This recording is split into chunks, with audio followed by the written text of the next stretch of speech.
Assalamualaikum warahmatullahi wabarakatuh. Bismillah, alhamdulillah, assalatu wassalamu ala rasulillah, la hawla wa la quwata illa billah. Rabbi zidna ilman warzuqna fahman. Bertemu kembali dalam pelajaran agama Islam. Tema kita menjadi orang soleh.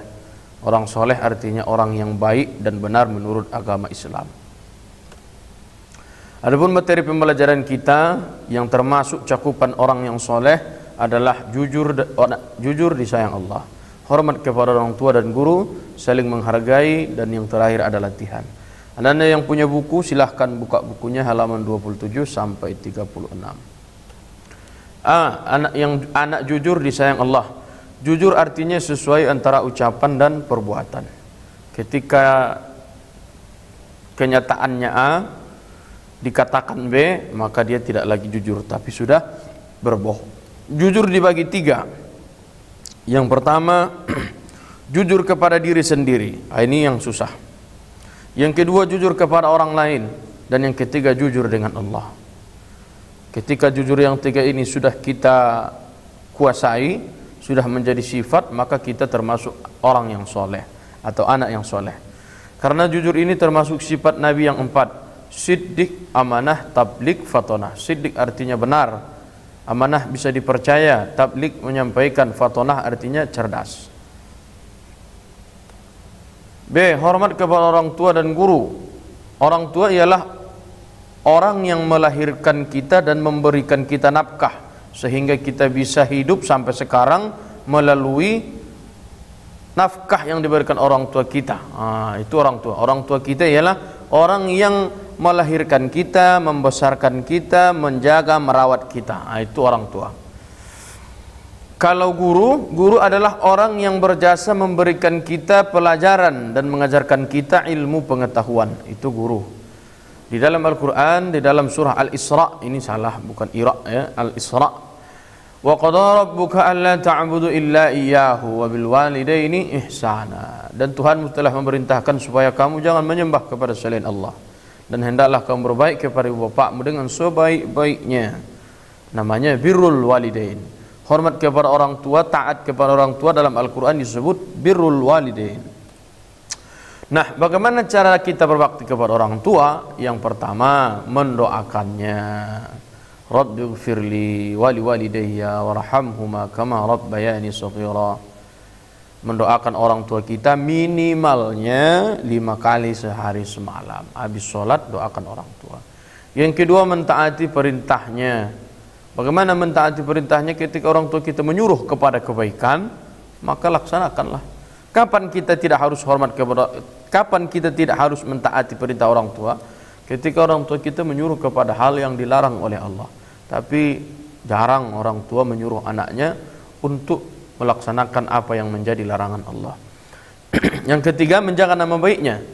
Artinya kita tidak melakukan sesuatu yang membuat nama orang tua kita rusak. Misalnya mencuri barang orang lain, kan itu merusak nama orang tua. Atau berkelahi di sekolah. Ketika nanti kita berkelahi dipanggil orang tua kita, rusak nama baik orang tua kita. Itu tidak baik. Kemudian bagaimana cara kita berbakti kepada guru? Yang pertama, mendoakannya. Doakan guru-guru kita yang mengajarkan kita agar mereka sehat, bahagia dunia, bahagia akhirat. Kemudian yang kedua, mentaati perintahnya. Bagaimana mentaati perintahnya? Disuruh guru kita belajar baik kita. Disuruh guru kita jangan ribut kita. Disuruh guru kita untuk membuat tugas pelajaran atau PR, kerjakanlah. Jangan mengandalkan orang tua. Yang ketiga, menjaga silaturahimnya.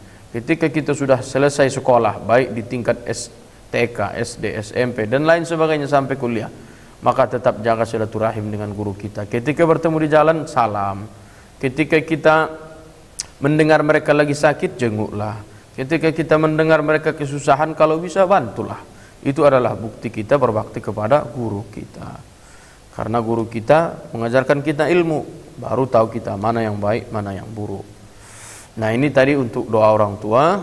Allahumma ighfirli, bisa diganti juga Rabbighfirli wali walidayya warhamhuma kama rabbayani shaghira. Ini semua dicatat ya.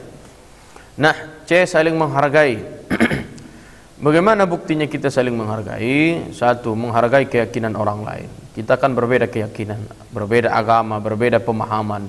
Maka kita harus saling menghargai, tidak boleh saling merasa paling benar dan menyalahkan orang lain. Itu bukanlah sifat yang terpuji.